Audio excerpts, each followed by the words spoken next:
दोस्तों स्वागत है आप सभी का हमारे इस YouTube चैनल हाई टारगेट में। दोस्तों आज हम लोग देखेंगे class 10th science NCERT book का जो पहला चैप्टर है प्रकाश का परिवर्तन तथा अपवर्तन। दोस्तों इसका हम लोग VVI ऑब्जेक्टिव क्वेश्चन देखेंगे जो आपके बोर्ड परीक्षा में पूछे जा सकते हैं। दोस्तों फालतू क्वेश्चन को इस वीडियो में इंक्लूड नहीं किए हैं जो आपके परीक्षा में बार बार आते हैं, वैसे क्वेश्चन को इस वीडियो में लेकर आए हैं। तो आप लोग वीडियो को पूरा देखिए और बताइए कि 24 प्रश्न में कितने प्रश्न का उत्तर आपको पहले से पता था। दोस्तों आप लोग वीडियो को पूरा देखिए और अच्छी तरह से दिमाग में सभी क्वेश्चन को बैठा लीजिए, क्योंकि इसी 24 प्रश्न में से इस चैप्टर से आपके बोर्ड परीक्षा में क्वेश्चन आ सकते हैं। तो चलिए हम लोग क्वेश्चन की ओर बढ़ते हैं। देखिए पहला प्रश्न दिया हुआ है, निर्वात में प्रकाश की चाल है। दोस्तों निर्वात में प्रकाश की चाल कितनी है? तो देखिए इसके लिए आपको ऑप्शन दिया हुआ है। ए में दिया हुआ है 3 × 10⁸ मीटर पर सेकेंड, बी दिया गया है 2 × 10⁸ किलोमीटर पर सेकेंड, सी दिया गया है 3 × 10⁹ मीटर पर सेकेंड और डी दिया गया है 3 × 10⁻10 मीटर पर सेकेंड। तो देखिए निर्वात में जो प्रकाश का चाल होता है वो होता है 3 × 10⁸ मीटर पर सेकेंड, यानी कि ऑप्शन ए हमारा बिल्कुल सही उत्तर है। तो चलिए उसके बाद हम लोग अगला क्वेश्चन की ओर बढ़ते हैं। देखिए दूसरा प्रश्न ये भी मोस्ट इंपोर्टेंट है, कहता है कि मोटे लेंस की आवर्धन क्षमता होती है। दोस्तों मोटे लेंस की आवर्धन क्षमता होती है, आपको ऑप्शन दिया हुआ ए में कम, बी में अधिक, सी में संतुलित और डी में कोई नहीं। तो दोस्तों मोटे लेंस की जो आवर्धन क्षमता होती है वो अधिक होती है। क्या होती है? अधिक। और पतला लेंस का आवर्धन क्षमता होता है वो कम होता है, तो इसको आपको ध्यान में रखना है। चलिए उसके बाद अगला प्रश्न की ओर बढ़ते हैं। देखिए तीसरा प्रश्न, ये भी प्रश्न आपके बोर्ड एग्जाम में बार बार आते हैं। सोलर कुकर में प्रयोग किया जाता है। दोस्तों सोलर कुकर में प्रयोग किया जाता है, इसके लिए आपको ऑप्शन दिया हुआ है। ए में अवतल दर्पण का, बी दिया गया है उत्तल दर्पण का, सी दिया गया है समतल दर्पण का और डी दिया गया है उत्तल तथा अवतल दर्पण का। तो जल्दी से इसका आंसर कमेंट कीजिए कि इसका सही उत्तर क्या है। तो देखिए अब आपको बताते हैं कि इसका सही उत्तर क्या होगा। तो देखिए सोलर कुकर में जो दर्पण प्रयोग किया जाता है वो होता है अवतल दर्पण। कौन सा दर्पण होता है? अवतल दर्पण होता है, यानी कि ऑप्शन ए हमारा बिल्कुल सही उत्तर है। चलिए उसके बाद हम लोग अगला प्रश्न की ओर बढ़ते हैं। देखिए अगला प्रश्न है, समतल दर्पण द्वारा बना प्रतिबिंब होता है, यानी कि समतल दर्पण में जो प्रतिबिंब बनता है वो कैसा बनता है। आपको ऑप्शन दिया हुआ है। ए में वास्तविक, बी है काल्पनिक, सी है दोनों और डी है इनमें से कोई नहीं। तो देखिए इसका जो आंसर होगा वो हो जाएगा काल्पनिक, यानी कि समतल दर्पण में जो प्रतिबिंब बनता है वो कैसा बनता है? काल्पनिक प्रतिबिंब बनता है।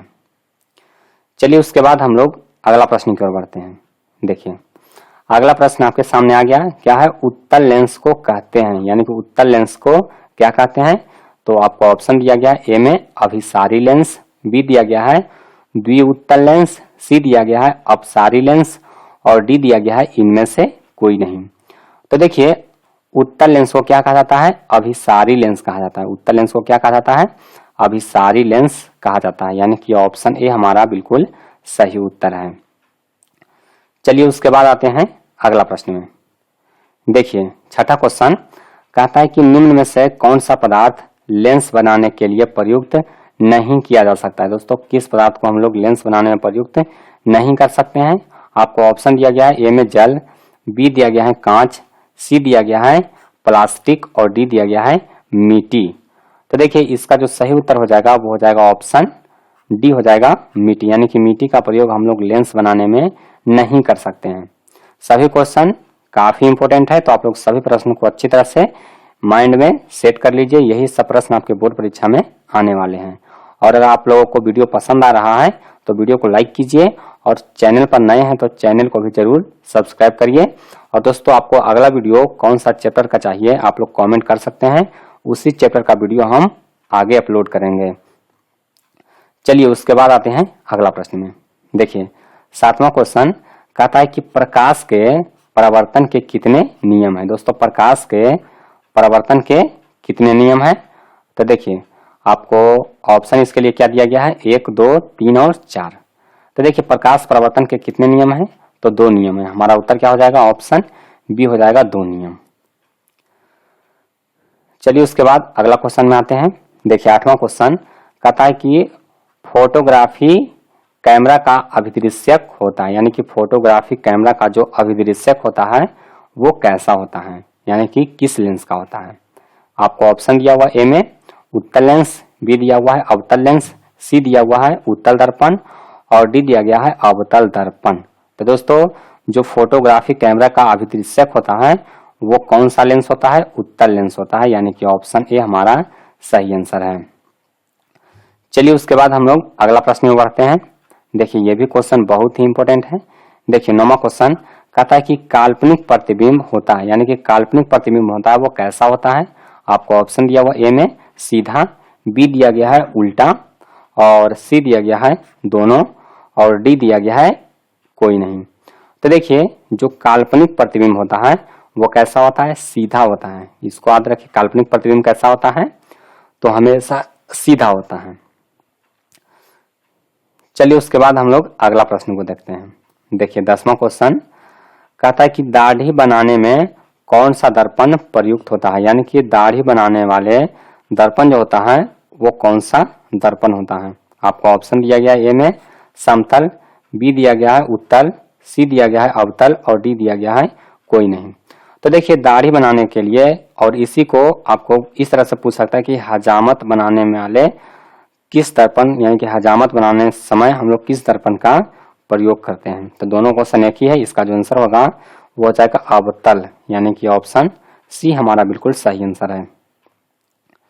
चलिए उसके बाद हम लोग अगला क्वेश्चन देख लेते हैं। देखिए कहता है कि किसी माध्यम का अपवर्तनांक का मान होता है। दोस्तों किसी माध्यम का अपवर्तनांक का जो मान होता है वो होता है, आपको ऑप्शन दिया हुआ ए में साइन आई बटा साइन आर, बी दिया गया है साइन आर बटा साइन आई, सी दिया गया है साइन आई गुने साइन आर और डी दिया गया है sine I plus sine R. तो देखिए इसका जो सही उत्तर होगा वो हो जाएगा ऑप्शन ए हो जाएगा, साइन आई बटा साइन आर। चलिए उसके बाद हम लोग अगला क्वेश्चन देख लेते हैं। देखिए 12 नंबर क्वेश्चन कहता है कि दो वक्रीय पृष्ठों से घिरे ठोस माध्यम को कहते हैं। दोस्तों दो वक्रीय पृष्ठों से घिरे ठोस माध्यम को हम लोग क्या कहते हैं। तो देखिए आपको ऑप्शन दिया गया ए में गोलीय दर्पण, बी दिया गया है त्रिज्या, सी दिया गया है गोलीय लेंस और डी दिया गया है समतल दर्पण। तो देखिए इसका जो सही उत्तर हो जाएगा वो हो जाएगा गोलीय लेंस, यानी कि दो वक्रीय पृष्ठों से घिरे ठोस माध्यम को क्या कहते हैं तो गोलीय लेंस कहते हैं, यानी कि 12 का जो सही उत्तर होगा वो हो जाएगा ऑप्शन सी। चलिए उसके बाद हम लोग अगला क्वेश्चन देख लेते हैं। देखिए 13 नंबर सवाल कहता है कि किसी लेंस द्वारा उत्पन्न आवर्धन का एसआई मात्रक क्या है। दोस्तों किसी लेंस द्वारा उत्पन्न आवर्धन का एसआई मात्रक क्या है। तो चलिए इसके लिए आपको ऑप्शन दिया गया है, ए में मीटर दिया गया है, बी में दिया गया है सेंटीमीटर, डी दिया गया है मिलीमीटर और डी दिया गया है मात्रक विहीन। तो देखिए आवर्धन का जो एसआई मात्रक होता है वो क्या होता है, मात्रक विहीन, यानी कि उसका कोई मात्रक नहीं होता है। आप लोग जानते हैं कि आवर्धन नियम बराबर क्या होता है, यू आई भी होता है, यू आई भी होता है और यू यानी कि दूरी है तो इसका भी मीटर होगा और इसका भी मीटर होगा, तो मीटर से मीटर कैंसिल होगा तो इसका कोई मात्रक नहीं बचेगा, यानी कि यह एक मात्रक विहीन इकाई है। चलिए उसके बाद हम लोग अगला प्रश्न की ओर बढ़ते हैं। देखिए 14 नंबर क्वेश्चन कहता है कि प्रकाश की किरणों का पथ दर्शाने वाले चित्रों को कहा जाता है। इसके लिए आपको ऑप्शन दिया गया है, ए में किरण आरेख, बी दिया गया है फोकस, सी दिया गया है किरण पुंज और डी दिया गया है इनमें सभी। तो देखिए प्रकाश की किरणों का पथ दर्शाने वाले चित्रों को क्या कहा जाता है, किरण आरेख कहा जाता है। क्या कहा जाता है, किरण आरेख कहा जाता है, यानी कि ऑप्शन ए हमारा बिल्कुल सही उत्तर है। चलिए अब हम लोग अगला क्वेश्चन देख लेते हैं। देखिए 15 नंबर सवाल कहता है कि प्रकाश के किरणों के समूह को कहते हैं। प्रकाश के किरणों के समूह को हम लोग क्या कहते हैं। तो देखिए आपको ऑप्शन दिया हुआ है, ए में प्रकाश स्रोत, बी दिया गया है किरण पुंज, सी दिया गया है प्रदीप्त और डी दिया गया है प्रकीर्णन। तो देखिए प्रकाश के किरणों के समूह को क्या कहते हैं, किरण पुंज कहते हैं, यानी कि ऑप्शन बी हमारा बिल्कुल सही आंसर है। अब दोस्तों अगर आप लोग वीडियो को ध्यान से देख रहे हैं तो आपके लिए एक प्रश्न हम पूछते हैं, बताइए कि किरण पुंज कितने प्रकार का होता है। किरण पुंज कितने प्रकार का होता है, और सभी का आपको नाम कमेंट में लिख देना है। यानी कि जितने भी प्रकार का किरण पुंज होता है उसका नाम आपको कमेंट में लिख देना है। जिसका भी उत्तर सही होगा हम कमेंट का रिप्लाई दे देंगे कि आपका उत्तर सही है या फिर गलत है। तो इस प्रश्न का उत्तर आप लोग कमेंट में जरूर दें। और दोस्तों जहां पे आप कमेंट करेंगे वहां पर जो मॉडल पेपर का पीडीएफ का जो ग्रुप है उसका भी लिंक दे देंगे, तो वहां से जाकर के आप लोग ग्रुप ज्वाइन हो सकते हैं। चलिए उसके बाद हम लोग अगला क्वेश्चन देख लेते हैं। देखिए 16वां सवाल कहता है कि लेंस के केंद्रीय बिंदु को कहते हैं। दोस्तों लेंस के केंद्रीय बिंदु को हम लोग क्या कहते हैं। ऑप्शन दिया गया, ए में वक्रता केंद्र, बी है प्रकाशिक केंद्र, सी है द्वारक केंद्र और डी है अक्ष केंद्र। तो देखिए इसका जो सही उत्तर होगा वो हो जाएगा प्रकाशिक केंद्र। यानी कि लेंस का जो केंद्रीय बिंदु होता है उसको क्या कहा जाता है, प्रकाशिक केंद्र कहा जाता है। चलिए उसके बाद हम लोग अगला क्वेश्चन देखते हैं।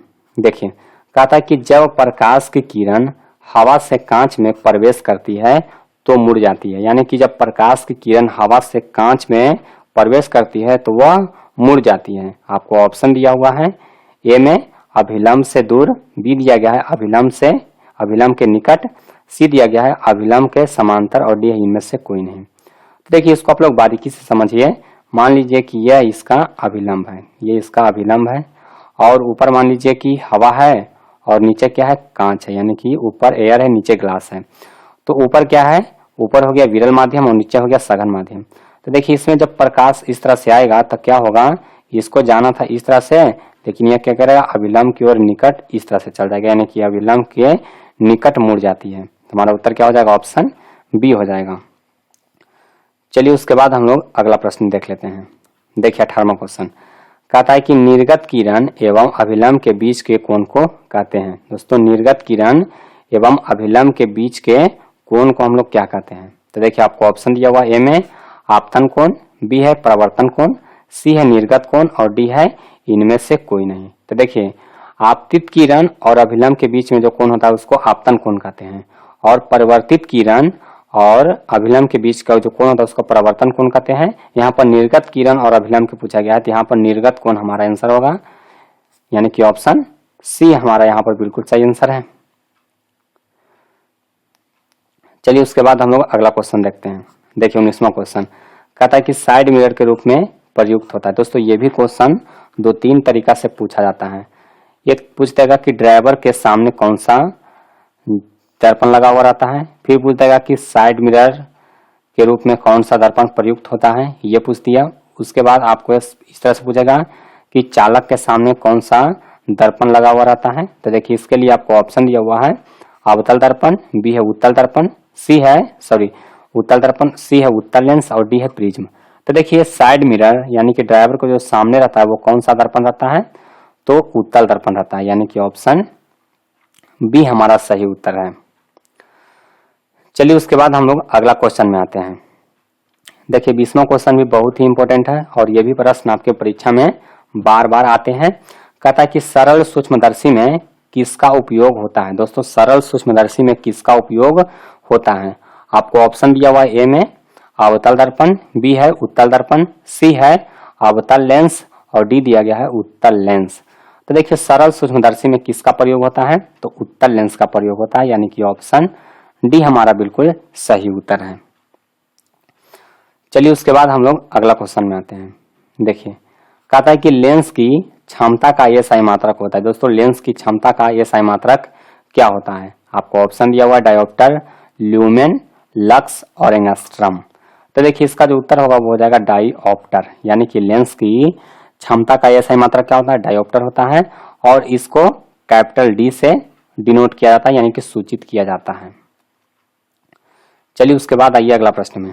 देखिए 22वां क्वेश्चन कहता है कि मोटर कार के हेडलाइट में किसका प्रयोग होता है। दोस्तों मोटर कार के हेडलाइट में किसका प्रयोग होता है, आपको ऑप्शन दिया गया है, समतल दर्पण, उत्तल दर्पण, अवतल दर्पण और उत्तल लेंस। तो देखिए इसका जो सही उत्तर होगा वो हो जाएगा अवतल दर्पण का। यानी कि मोटर कार के हेडलाइट में किसका प्रयोग होता है, अवतल दर्पण का प्रयोग होता है। चलिए उसके बाद हम लोग अगला क्वेश्चन देखते हैं। देखिए कहता है कि प्रकाश की किरण गमन करती है। दोस्तों प्रकाश की किरण गमन करती है, आपको ऑप्शन दिया हुआ ए में सीधी रेखा में, बी है टेढ़ी रेखा में, सी दिया गया है किसी भी दिशा में और डी है इनमें से कोई नहीं। तो देखिए जो प्रकाश की किरण है वो हमेशा सीधी रेखा में गमन करती है। ये बहुत ही आसान क्वेश्चन है, लेकिन ये VVI क्वेश्चन है, आपके एग्जाम में बार बार पूछे जाते हैं, इसलिए इस क्वेश्चन को इंक्लूड किए हैं, तो इसको आप अच्छी तरह से याद कर लीजिए। चलिए उसके बाद हम लोग अगला क्वेश्चन देख लेते हैं, 24वां क्वेश्चन। देखिए कहता है कि प्रकाश का वेग न्यूनतम होता है। दोस्तों प्रकाश का वेग न्यूनतम किस में होता है? आपको ऑप्शन दिया गया है ए में निर्वात में, बी दिया गया है कांच में, सी दिया गया है वायु में और जल में और डी दिया गया है कांच में। तो देखिए प्रकाश का वेग न्यूनतम किस में होगा? तो जो माध्यम जितना ज्यादा सघन होगा उसमें प्रकाश का वेग उतना ही न्यूनतम होगा, यानी कि कम होगा। अब देखिए निर्वात यानी कि शून्य में, तो शून्य में सबसे ज्यादा प्रकाश की चाल होता है, उसके बाद प्रकाश की चाल होगा वायु में, उसके बाद होगा जल में, उसके बाद कांच में, यानी कि सबसे ज्यादा सघन कौन है? कांच है, तो प्रकाश की चाल होगा वो इसमें सबसे कम होगा। तो दोस्तों उम्मीद करता हूं कि ये वीडियो आपको पसंद आया होगा, और अगर आपको वीडियो पसंद आया तो वीडियो को लाइक कीजिए, और अगर आप लोग चैनल पर नए हैं तो चैनल को भी जल्दी से सब्सक्राइब कर लीजिए। 3,61,000 स्टूडेंट सब्सक्राइब कर चुके हैं, और बेल आइकन को दबा करके आप लोग ऑल नोटिफिकेशन सिलेक्ट कर लीजिए ताकि आपको वीडियो का नोटिफिकेशन मिल सके। और दोस्तों अगर आप लोग विज्ञान का मॉडल पेपर का, सामाजिक विज्ञान का मॉडल पेपर या फिर गणित का मॉडल पेपर देखना चाहते हैं तो आप लोग चैनल का प्लेलिस्ट चेक कर सकते हैं, वहां पर पूरे विषय का प्लेलिस्ट बना हुआ है, वहां से आप लोग मॉडल पेपर देख सकते हैं। और इसका अगर आपको PDF डाउनलोड करना है तो चैनल के अबाउट सेक्शन में जाइए, उसके बाद नीचे में लिंक दिया हुआ रहेगा, वहां से आप जाकर के इसका PDF डाउनलोड कर सकते हैं, या फिर आप टेलीग्राम ग्रुप ज्वाइन कर लीजिए, वहां पर इसका PDF मिल जाएगा। तो आज के लिए बस इतना ही, मिलते हैं आपको अगले वीडियो में।